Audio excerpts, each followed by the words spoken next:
pag-usapan natin ngayon itong trending na balita tungkol nga dito kay Noli De Castro na binatikos niya itong si Maine Mendoza, no? So kahapon yung topic natin nag-trending sa Facebook, no? Congratulations Dexter the Great at itong aking bagong guest ngayon na si Antro Katipunan, ha? Soon, meron din itong page, no? Plano namin. So, this is a unique way na naman na makapag-deliver tayo dito sa ating Don Mar TV News Channel, okay? Ang topic natin ngayon is, yan nga, very trending yung nangyari kay Maine Mendoza, na yung kasal nila Maine Mendoza, binatikos sa closing spiel ni Noli De Castro, no? At itong si Joey De Leon, ipinagtanggol dito ni Joey De Leon, itong si Maine Mendoza. Ha? So, yan ang magiging topic natin ngayon. Bago natin pag-usapan yan, help me i-like at i-share itong Don Mar TV sa Facebook at sa YouTube. Okay? And subscribe, follow Don Mar TV sa Facebook rin at sa YouTube para lagi kayong updated sa mga maiinit na topic, hot issues ngayon sa Pilipinas. Okay? Subscribe rin kay Dexter the Great, no? Sa kanyang page sa Facebook at si R Creatives, no? O, dito, makikita nyo yan. So, ang nangyari dito kay Maine Mendoza, binatikos ito sa closing spiel ni Noli De Castro, yung nagpapakasal in the middle of raw sa may bagyong Egay. May nagsasuffer raw na mga biktima ng bagyong Egay at nagpapakasal, nagse-celebrate, no? Alam nyo naman, yung kasal happy celebration. Yun ang point ni Noli De Castro. Nagpapakasal, ngunit maraming nagluluksa kasi merong mga biktima ng bagyong Egay. Ngayon, ang una kong tanong dito, okay, nag-vlog na tayo dito sa Don Mar TV kanina. Ngayon, I will ask questions kung ano ang magiging opinion ni Dexter at ni Andrew. So, simple question. Sang-ayon ba kayo, Dexter, sa opinion at sa point ni Noli De Castro? No? So, give your thoughts, give your reaction. Former kasi siya ng vice presidente. Oo nga. Tapos, renowned news anchor. Tapos, yun yung komento niya, hindi karapat-dapat. Very popular yan na news anchor si Noli De Castro. Magandang gabi bayan, siya yung Nire-respeto yan ng mga news anchor. Kasi veterano yan. Hindi dapat sabihin yung gano'n na pagbatikos niya kay Maine. Kasi, sabi nga ni Joey na nakaschedule na yung kasal nila. So, sa madaling salita, hindi ka sang-ayon kay Noli De Castro? Hindi. Okay. So, ang point ni Dexter, nakaschedule na yung pareho kami ng thoughts si Dexter. Nakaschedule na yung kasal, hindi na pwedeng baguhin yung schedule. Kasi yung nag-i-interrupt lang yung bagyo, no? Hindi naman natin alam, hindi natin kontrolado yung bagyo. Yan ang point ni Dexter the Great. Okay. Kay Antro naman, the same question. I think it's uncalled for. Kasi naintindihan ko yung point niya, yung sentiments niya. Pero like you said, di naman biglang naisip nila ni Maine Mendoza na may bagyo ngayon, magpakasal tayo. Diba? Sa kabilang banda, ang point ni Noli De Castro is nakikiramay siya sa mga biktima. Oo. Yun nga yung sentiments niya. Ano pala, nakikiramay tayo rin sa mga biktima ng bagyong Egay, ha? Tayo rito, bago tayo nag-vlog, nakikiramay rin tayo doon, no? Mahirap yung nasalanta ng bagyo, di ba? So, hindi ito tungkol sa yung mga biktima. Tungkol ito sa komentaryo ni Noli De Castro sa kasal ni Maine Mendoza. So, yun, a follow-up question, Antro, ha? Kung kayo ang pag-a-analyzein ko, no, tungkol sa wedding, no, naisip ba yun ni Noli De Castro, yung mga ganun? Bakit nasabi niya yun? Ano sa tingin nyo? Tingin ko alam niya yun eh. Baka ito, Aldab fan ito, at hindi niya Yun nga, hindi kailangan sabihin niya yun. Kasi alam niya yung hirap, yung stress ng pagplano ng kasal. Hindi natin alam a year before pa yan tinaanan. Tapos I think a year before yan yung mga ganitong bongga na kasal. It's a big preparation. Tapos ang hirap kasi ang hirap umatras sa ganyang Kaya nga ako, Antro, nagtataka ako, bakit nasabi yun ni Noli De Castro? Hindi yun na naisip. O baka pinagsisihan na niya ngayon ito.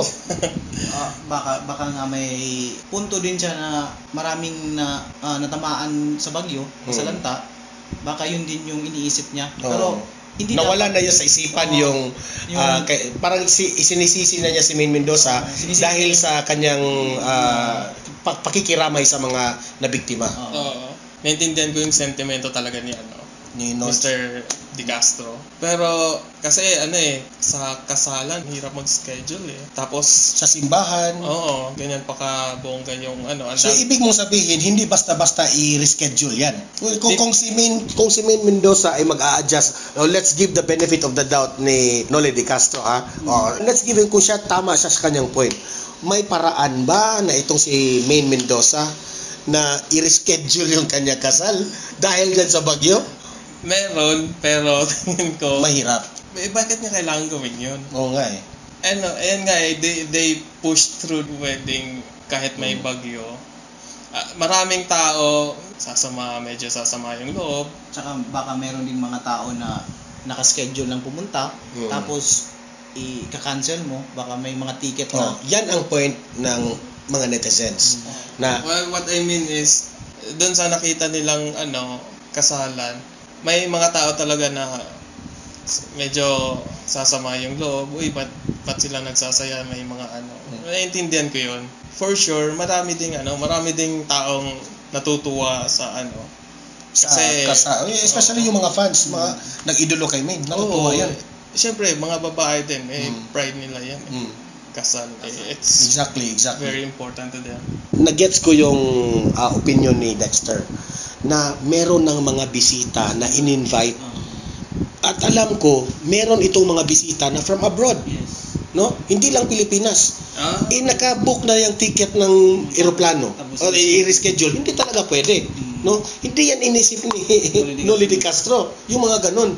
Very bongga yung preparation to the point na i-reschedule mo, madudoble yung gastos. Yes. Para sa atin, sablay yung komentaryo ni closing spiel ni Noli De Castro. Minsan kasi memo. Sorry kasi may nakita tayo sa comment section para lang para lang may masabi siya sa sa trending na kasalan ni Maine Mendoza. Ayan Noli De Castro, kung naririnig mo yun, hindi kami ang nagsabi yan, taong bayan yan, na sir, nirespeto ka namin bilang isang former Vice President of the Philippines, pero yung closing spiel mo na birit mo dito kay Maine Mendoza, sablay ka sir. Itong si Joey De Leon, kumampi dito kay Maine Mendoza, na sabi ni Joey De Leon, wala talagang kasal, that's the word Joey used, kasal. Walang kasal-anan itong si Maine Mendoza dahil hindi raw ma-reschedule. Mas unang na-schedule yung si Mengay than si Egay. Mengay meaning si Maine, which is true naman, no? Siguro uminit na rin yung ulo ni Joey De Leon. Kasi nga yung pagkomento sa kasal ni Mr. Noli De Castro. Kasi yung pangalang Noli De Castro, hindi biro yan. Noli De Castro yan. Malaking tao rin yan. Tama lang na nagkomentaryo itong si Joey De Leon. Dapat lang kasi malaki ding tao si Joey. Tapos kinakalaban yung bang tinitira ni Mr. Noli De Castro si Maine na katrabaho nila matagal na sa Itbulaga pa. Kahit nga magkagulo yung Itbulaga ngayon pero still ipinagpatuloy yung kasal ni Maine Mendoza. Nagkomentaryo pa itong si si Joey De Leon, So ikaw naman, Antro, ano sa tingin mo? Oo naman, pero it's not just karapatan. Ako wala akong karapatan pero pwede ko siya itanggol. Sila parang siyempre yung band nila. Grabe na yung banding nila. Masasaktan ba raw itong si Maine Mendoza sa ginagawa ni Noli De Castro? Yan ang tanong. Papansinin ba ito ni Maine Mendoza? Ano sa tingin ninyo? Baka pansinin niya kasi nga wedding niya yun, yung best celebration sa buhay ng nag-expect siya ng magandang tapos merong gagawa ng issue. Hindi naman dapat. Hindi naman dapat yung baka pansinin niya pero sa the way we know Maine Mendoza is a happy person, di ba? Baka nga mapansin niya kasi celebration niya yon, tapos tinira siya ni Noli De Castro, Mr. Noli De Castro. Tingin ko wala. Hindi papansinin, i-ignore. Oo. I think i-ignore lang niya yung ganyang bagay. Ano makukuha niya, di ba? What's in it for her para sirain niya yung celebration niya para lang dyan sa ano. Maraming nagsabi, nakisabay raw sa uso itong si Noli De Castro kasi sikat yung wedding, gusto niyang mapag-usapan rin. Kung ganyan yung ano niya, it's sa kanya na yon. Pero sa tingin ko, hindi papansinin ni Main yan. Pero binabatikos na siya ngayon ng mga taong bayan, no? Especially the fans of Main Mendoza. Ano yan, Cloud Chaser? Cloud Chaser. What's the meaning of Cloud Chaser? Yung nag-ano lang ng Fame, mga naghahabol ng fame. fame, fame. kahit Kahit anong masabi, Kahit ano na lang. gusto nilang sumikat. Pero hindi natin alam, no? Na baka nasabi lang yun ni Noli De Castro without even thinking the effect, no? So, sa akin lang, kung cloud chaser siya sa ginagawa, let's give the option na kung yun ang pakay niya, sumikat ka na, sir, nagiging vice presidente ka na, ba't mo gagawin yun, di ba? Kung ganun man, di ba? So it's irrelevant, it's para sa akin parang useless yung ginagawa, yung to be safe. Sana hindi ka na closing ng ganun na parang nagkomentaryo ka pa sa kasal, no? Dapat nga magiging happy ka kasi merong couple o merong relasyon na nag-celebrate ng love, di ba? Yan yung naman ang inasam-asam ng ating mundo, di ba? Love is very precious to all of us, di ba? Love is very beautiful. Love is very beautiful. Diyan ang sabi ni Antro. When ba ang kasal mo? Oy, kasi nga dapat matuwa sila sa ano nag-push through sa kasal kahit. Bakit sila matuwa? Ayun nga, tinuloy nila yung kasal. Oo nga Ang hirap pag bagyo tapos sa palagay mo si Noli De Castro may crush kay Main? Noli De Castro ha? Baka may gusto ka. Baka may gusto raw. Sabi ni Baka may gusto ka. Sabi nga nila ang pag-ibig ipagpatuloy kahit may bagyo, lindol at ano, di ba? So that only proves na itong si Main Mendoza love talaga nila ang isa't isa. Ito si Main Mendoza at si Arjo. Ngayon, ang tanong dito, ano ang mapupulot na aral natin dito sa nangyaring issue na ito, na bilang isang popular na tao, ano ang magiging pulot na aral dito sa issue na ito? Unahin ko na itong si Dexter. Hinay-hinay sa pag-komento kasi hindi natin alam kung sino masasaktan. Kaya hinahinay lang. Maraming fans si Main Mendoza at baka yung nasaktan yung mga fans ni Main. Yun so ibig mo sabihin hindi lang si Main Mendoza ang nasasaktan dito. O hindi lang si Main Mendoza ang tinarget. Tinarget rin ang buong fans ng mga taga kay Main Mendoza. Pati na rin siguro yung mga Aldab fans, di ba? In effect, ganun talaga yan. Tsaka hinay. So Antro naman. Ayan, yung sinabi ni Dexter, maging maingat din tayo sa sasabihin natin. Kasi di natin alam sinong masasaktan. Kahit nga si Dexter nasasaktan din sa ano. Nasasaktan daw si Dexter. May crush ka pala kay Main Mendoza, Dex? Funny. Noli. May crush siya kay Noli De Castro. Hindi kay Main Mendoza. Ikaw, may crush ka ba kay Main Mendoza? Crush lang naman. Ayan, Hindi. Ang ganda. Maganda pero hindi bet ni Antro. Yung bet niya raw yung mga lalaki. Okay.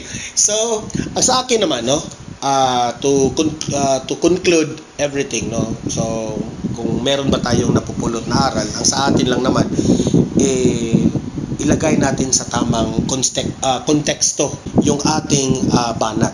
Maraming salamat sa inyong mga answers, no. Bukas na naman ulit, meron na naman tayong topic. Please subscribe Dexter the Great, and also Art Creatives. Kung gusto niyo matutong mag-drawing, Art Creatives. Gusto nyong tutorial ng mga art, drawings, next time, gawin ko ng Tagalog. Art Creatives. Ito makikita sa screen, makikita yan sa screen.